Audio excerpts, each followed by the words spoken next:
Hi hello friends, ఈరోజు అయితే మరి చెక్కతో చేసే టేబుల్ని అయితే మరి చూపిస్తాను మీకు. ఇది చూస్తున్నారు కదా, అయితే మరి ఈ యొక్క చెక్కలతో అయితే టేబుల్ అయితే తయారు చేస్తున్నాడు అనమాట. ఖాళీగా ఉండే టైంలో మరి ఇలాంటి పని అయితే చేస్తుంటాడు అని టేబుల్ని కానీ ఏదో పని అయితే చేస్తుంటాడు. చూస్తున్నారు కదండి, ఆ చెక్కలతో అయితే కోసి ఇలా మరి వాటిని అయితే నైస్గా చేసి అయితే ఈ యొక్క టేబుల్ని తయారు చేయడం జరిగింది. చూస్తున్నారు కదండి, టేబుల్ అయితే చాలా బాగుందన్నమాట. చూడండి, కింద ఏదైనా పెట్టుకోవడానికి కూడా పనికి వస్తుంది, పైన అయితే కూర్చోవడానికి కూడా యూజ్ అవుద్ది అనమాట. చూడండి, టేబుల్ అయితే చాలా అందంగా ఉంది. చూస్తున్నారు కదండి, టేబుల్ అయితే ఇలా తయారు చేసేయడం జరుగుతుందండి. మరి ఈ విధంగా అయితే మరి కల్ టైంలో అయితే చేయడం జరుగుతుంది. చూడండి, ఇది అయితే ఇక్కడ వాడేదనమాట. ఈ యొక్క స్టూల్ని మరి మీకు నచ్చినట్లయితే లైక్ చేయండి ఫ్రెండ్స్. ఇది ఉందండి, ఇతనైతే మరి తమ్ముడు అయితే మరి బండి ఇలా ఆడుకుంటున్నాడు చెక్కలతో.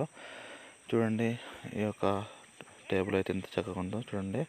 మీకు అటువైపు నుంచి కూడా చూపిస్తాను.